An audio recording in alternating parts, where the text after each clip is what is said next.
So பூமியில மனிதனுடைய முதல் மார்க்கம், இன்னும் சொல்லணும்னா முதல் மனிதனுடைய மார்க்கமே தௌஹீத் தாங்க. இந்த ஓரிரை கொள்கை தான், இந்த இஸ்லாம் தான்.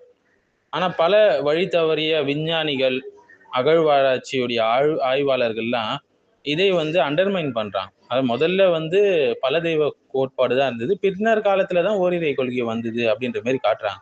இது எவ்வளவு பெரிய தவறான ஒரு ஆராய்ச்சி என்பதை நம்ம பார்க்க போறோம். ஸோ பூமியில அறியப்பட்ட முதல் அகீதா கொள்கை அல்லாஹுடைய ஓரிரை கொள்கை தாங்க. உண்மையிலேயே பூமியில முதல்ல அறியப்பட்ட மார்க்கம் இஸ்லாம் தான். அது அல்லாஹுடைய ருபூபியத் மற்றும் அவனை மட்டும் வழிபாட வேண்டும் என்ற தௌஹீத் அடிப்படையில் அமைஞ்சது.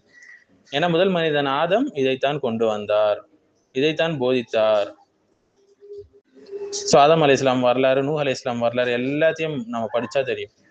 சில கம்பேரிட்டிவ் ரிலிஜன் பேசக்கூடிய ஆய்வாளர்கள், ஒப்பீட்டு மத ஆய்வாளர்கள் அப்படின்னு தங்களை அழைச்சிக்குவாங்க.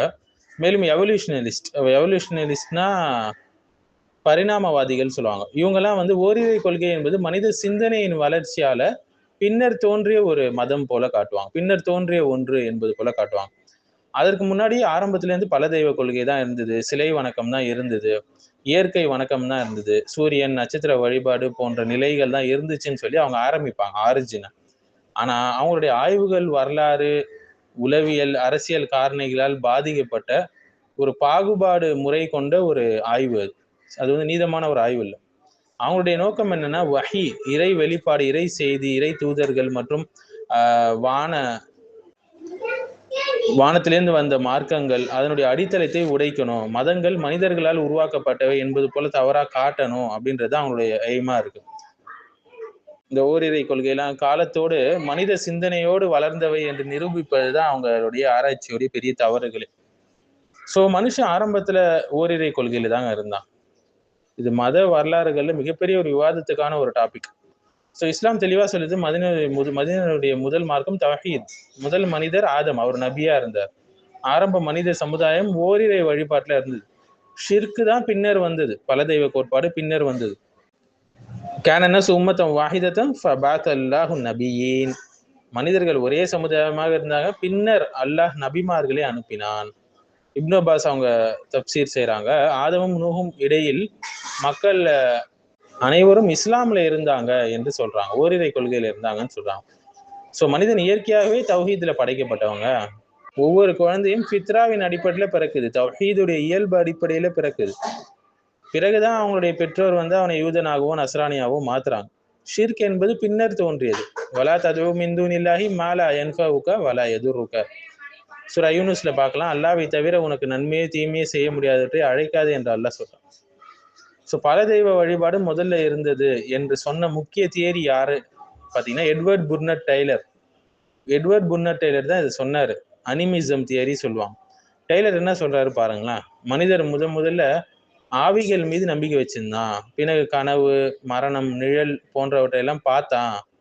பிறகு மண்ணு, கல், ஆவி, மலை இதையெல்லாம் வழிபட்டான். பின்னர் தான் கடவுள் கொள்கை வந்தது என்று அவர் ஒரு தியரி எடுத்து வைக்கிறார். இதுக்கு ஆதாரமே கிடையாது. இது வெறும் ஒரு ஆந்த்ரோபாலஜிக்கல் ஸ்பெகுலேஷன் தான். எந்த நேரடி வரலாற்று சான்றும் இது கிடையாது. அடுத்தது, ஆரம்ப நாகரிகன்ல உயர்ந்த இறை நம்பிக்கை இருந்ததுங்க. பழைய சமூகத்தை பார்த்தீங்கன்னா, சுமேரியன்ஸ் ஆகட்டும், ஏன்ஷியன்ட் எகிப்தியன்ஸ் ஆகட்டும், ஏர்லி செமிட்டிக் ட்ரைப்ஸ் ஆகட்டும், இவங்க கிட்ட ஒரு சுப்ரீம் காட் என்ற கொள்கை இருந்தது, உயர்ந்த கடவுள் என்ற கொள்கை இருந்தது. வமா அர்சல்னா மின் கப்லிக மின் ரசூலின் இல்லாஹி நூஹி இலைஹி அன்னஹு லா இலாஹ இல்லா அன ஃபஅபுதூன். உமக்கு முன் எந்த தூதரையும் அனுப்பினோமோ அவங்களுக்கு என்னை தவிர வணக்கத்துக்குரியவன் யாரும் இல்லை, என்னை மட்டுமே நீங்க வணங்க வேண்டும் என்று வஹி அறிவிச்சுதான் அந்த தூதர்களை அனுப்பணும்னு அல்லாஹ் சொல்றான். ஒரு பக்கம் ஜேம்ஸ் ஃப்ரேசர் என்று சொல்லக்கூடியவர் என்ன சொல்றாருன்னா, மேஜிக் டு ரிலீஜன் தியரின்னு ஒன்று சொன்னார். இதெல்லாம் ஃபேமஸான தியரிகள். ஃப்ரேசர் என்ன சொல்றாரு பாருங்க, முதல்ல மனிதன் மந்திரத்தை நம்பினா, பின்னாடிதான் மதம் வந்தது, பின்னாடிதான் விஞ்ஞானம் வந்ததுன்னு சொல்றாரு.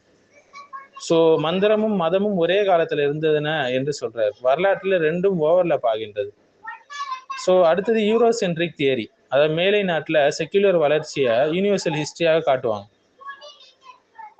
நபிமார்கள் மந்திரத்துக்கு எதிராக வந்தவர்கள் இல்லைங்களா. மூசா அலை இஸ்லாம் வரலாறுலாம் நம்ம பார்க்கலாம். சூனியத்தெல்லாம் உடைச்சி எரிஞ்சான். ஏன்னா மந்திரம் என்பது டீவியேஷன், வழிகேடு. உண்மையான இறை செய்தி என்பதுதான் உண்மை. அடுத்து சிக்மண்ட் ஃப்ராய்டுடைய ரிலீஜியன் ஆஸ் சைக்காலஜிக்கல் ப்ரொஜெக்ஷன். இந்த தியரி வந்து மனிதன் வந்து பயந்தான் இயற்கையை பார்த்து, இயற்கையை கட்டுப்படுத்த முடியல, அதனால காட் கான்செப்டை உருவாக்குனான்னு சொல்றாரு. இதெல்லாம் ஆதாரமற்ற உளவியல் ஊகங்கள், ஏன்னா வரலாற்று ஆதாரம் எதுவும் கிடையாது. ஸோ நபிமார்களுடைய வாழ்க்கை இதற்கு எதிராக இருக்குங்க. நபிமார்கள் வந்து அதிகாரத்தை தேடல, செல்வத்தை தேடல, துன்பங்களை நிறைய அனுபவிச்சாங்க. குரானே மனிதனை சவால் செய்யுதாம், குலிக்கும் மின் கைரி ஷைஇன் அம் ஹுமுல் காலிகுன். அவங்க எதுவும் இன்றி படைக்கப்பட்டாங்களா அல்லது அவங்களே படைச்சு கொண்டாங்களா என்று அல்லாஹ் கேட்கிறான். அடுத்தது எவல்யூஷன் ரிலிஜன் தியரி சொல்லுவாங்க. மதம் வந்து வளர்ச்சி அடைஞ்சது எப்படின்னா, ஃபர்ஸ்ட் அனிமிசம், ரெண்டாவது பாலித்திசம், மூன்றாவது ஹீனோத்திசம், நான்காவது மோனோத்திசம் சொல்லுவாங்க. இது வந்து டார்வின் அசம்ஷன்ல கட்டப்பட்ட தியரி, அதன் மீது கட்டப்பட்ட தியரி. இதற்கு ஆதாரம் கிடையாது, ஸ்பெகுலேட்டிவ் ரீகன்ஸ்ட்ரக்ஷன் தான் அது. பழைய சமுதாயங்கள்லயும் ஒரே கடவுள் கருத்து இருந்தது. ஆந்த்ரோபாலஜிஸ்ட் வில்ஹெம் ஸ்மித் சொல்றாரு பாருங்க, பிரிமிட்டிவ் ஆரம்ப கால ட்ரைப்ஸ் வந்து ஹை காட், உயர்ந்த ஒரு கடவுள் என்ற நம்பிக்கை இருந்தது. இதை பிரிமிட்டிவ் மோனோதிசம் என்று சொல்றாரு. அடுத்தது நேச்சர் வர்ஷிப் தியரி சொல்லுவாங்க. மனிதன் வந்து சூரியன், சந்திரன், மழை, நெருப்பு இது எல்லாத்துக்கும் பயந்தான், அதனால அதை வழிபட்டான்னு சொல்லுவார். பயம் வந்து வழிபாட்டிற்கு சான்று கிடையாது. பயப்படுவதை தெய்வமாக ஏற்றுக்கொள்வது பகுத்தறிவு முரணானது. லா உஹிப்புல் ஆஃபிலீன், மறைந்து போகவற்றை நான் நம்ப மாட்டேன் என்று இப்ராஹிம் அலைஹிஸ்ஸலாம் சொன்னாங்க. அதாவது நட்சத்திரன், சந்திரன், சூரியன் இதெல்லாம் கடவுள் அல்ல என்று நிரூபிச்சாங்க. அடுத்தது மார்க்சிஸ்ட் தியரி ஆஃப் ரிலிஜன், மதம் வந்து சமூக கட்டுப்பாட்டு கருவின்னு சொல்லி இவங்க சொன்னாங்க. இந்த தியரி வந்து religion is the opium of the people என்று சொன்னார். மதம் தான் வந்து மயக்க மருந்து மக்களுக்குன்னு சொல்லி. ஸோ மூசா அலைஹிஸ்ஸலாம் ஃபிரௌனை எதிர்த்தாங்க, இப்ராஹிம் அலைஹிஸ்ஸலாம் நம்ரூதை எதிர்த்தாங்க. ஆரம்ப நபிமார்கள் அரசர்களுக்கு எதிராக நின்றாங்க, ஏன்னா அந்த அரசர்கள் தாங்கள் தான் கடவுள் சொன்னாங்க. மதம் வந்து ஆட்சியாளர்களுடைய டூல் என்று சொன்னா ஏன் அவங்க நபிமார்களை கொல்ல முயன்றாங்க? சிந்திக்க வேண்டிய கேள்வி. இஸ்லாம் அடிமைகளை உயர்த்தியது. பிலால் ரதியல்லாஹு அன்ஹு, சுஹைப் ரதியல்லாஹு அன்ஹு, அம்மார் ரதியல்லாஹு அன்ஹு, இவங்கெல்லாம் வந்து ஒடுக்கப்பட்டவர்கள் லிஸ்ட்ல இருந்தாங்க. பிறர் மிகப்பெரிய அறிஞர்களாக ஆனாங்க மார்க்கத்துல. ஸோ மனிதன் ஆரம்பத்துல ஷிர்கு செய்யறவன் அல்லங்க, மனுஷன் ஆரம்பத்துல முஹவ்வித், ஒரு முவஹிதாக இருந்தான். ஓரிரை கொள்கை உடையவனாக அந்த முவஹிதாக இருந்தான். ஸோ மனித வரலாறு தௌஹீதுல இருந்து ஷிர்குக்கு போன ஒரு வரலாறு. செக்யூலர் தியரி என்ன சொல்றதுன்னா, ஃபர்ஸ்ட் ஷிர்குல இருந்தது, பிறகுதான் தௌஹீது வந்ததுன்னு சொல்லி. மனிதனுடைய முதல் மார்க்கம் வந்து அல்லாஹ்வுடைய ஓரிரை கொள்கை தாங்க. நிச்சயமாக அல்லாஹ்விடத்தில் ஏற்றுக்கொள்ளப்பட்ட மார்க்கம் இஸ்லாமே.